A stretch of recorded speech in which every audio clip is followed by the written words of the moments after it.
Hello and welcome back to the Zone Focus channel. My name is Chris and thank you again for stopping by. Today we're going to do something that I haven't done before, and this is a lens review of sorts. As you just saw, those images at the beginning of the video were all taken with this lens in particular. The lens that we're going to be discussing today is the Voigtlander Heliar Classic 50mm f2 collapsible lens, and I know that's a mouthful. It took me a while to get that right. In this review, I'm going to be giving some information about the lens, and also I'm going to be showing you all some more images that I've made with this lens. The Voigtlander Heliar Classic was made in a special set that Voigtlander put out in 2006 with the Voigtlander Bessa R2m and R3m. It was the 250-year anniversary set. It's a German word that they use for anniversary, but I don't know the word, so I'm not going to try to butcher it. It just means anniversary.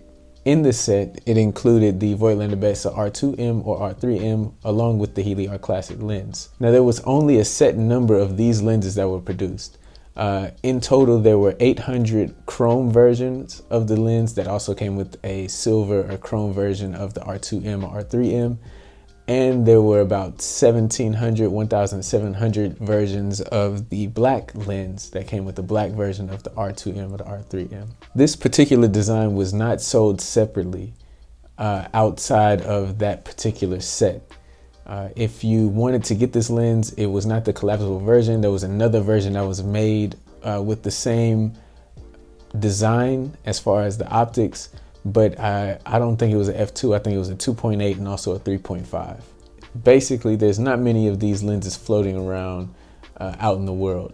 So the Heliar Classic lens is made in I guess a classic design, but it's kind of based on the Leica Summicron collapsible from back in the day in the 60s. Has similar qualities to it. It's collapsible, but in no way does it collapse anywhere near as far as the original Summicron did.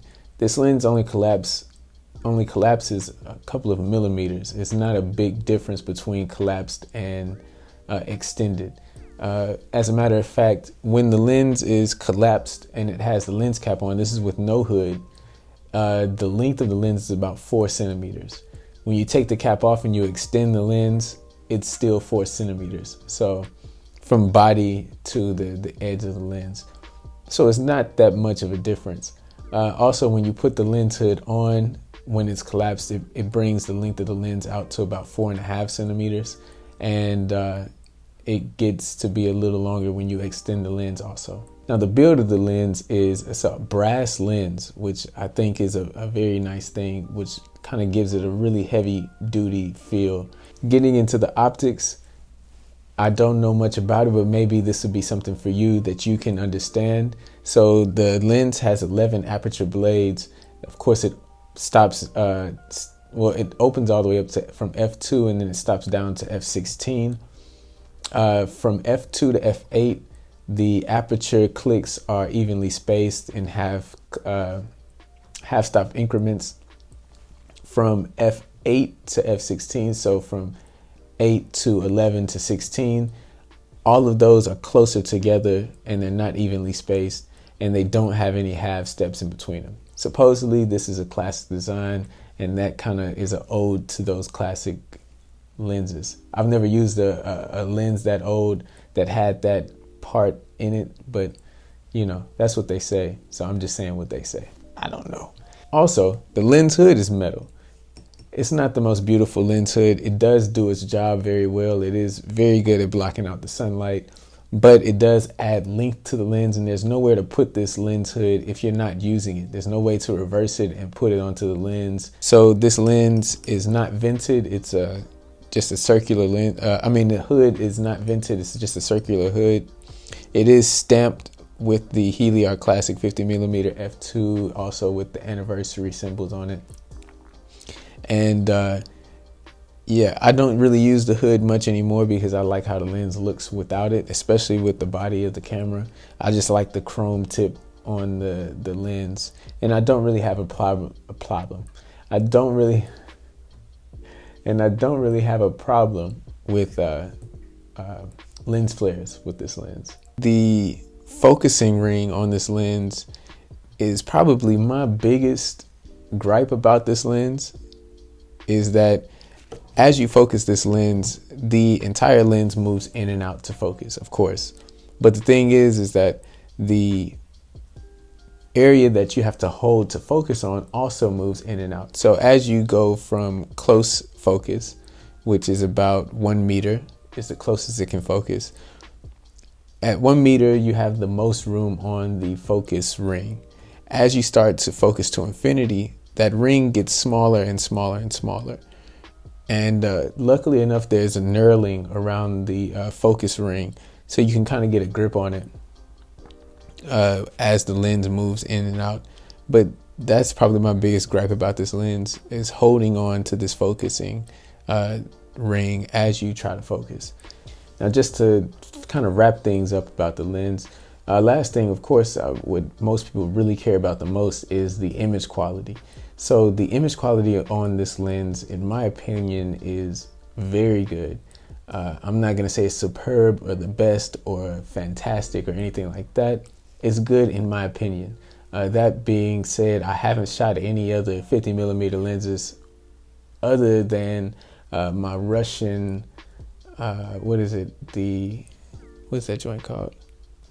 I can't remember the exact name of it. I'll put it up here somewhere. Anyway, I really like that design. It's a sonar design, and it has those sonar characteristics, kind of like a somewhat of a sharp, dreamy effect. I don't know how you can be sharp and dreamy at the same time, but that's how I feel about it. Anyway, this lens has more of a, it's really sharp, wide open. It's, of course, it's sharp as you stop down like most lenses, but wide open, I have no, I don't feel like I'm gonna lose any quality in my images when I'm shooting at f2. Also, you get a nice swirly kind of bokeh to your images when you stop it down to f2 that I really enjoy personally. I've shot portraits with this lens. I've shot kind of urban architecture with this lens. I've shot everything with this lens because it's all I got. It's not all I got, but it's what I like to use because I like the quality of the images. So the going price for one of these, when you find it, if you find it, I've seen them on eBay. Every once in a while, they kind of pop up on eBay sometimes, and they tend to sell pretty quickly as well, is about, I've seen them go from anywhere between $700 to $900 or $750 to $900, depending on the quality. And I don't think I'm going to get rid of mine anytime soon because it's not like they're going to come around like other lenses. So I'm going to be keeping mine. As you can see, I've sold the body that it came with to actually get this M6. If you got any questions, make sure you drop them down in the comments. I'll try my best to give you some answers. Go follow my Instagram if you haven't. It's all, it's going to be over here somewhere on the screen.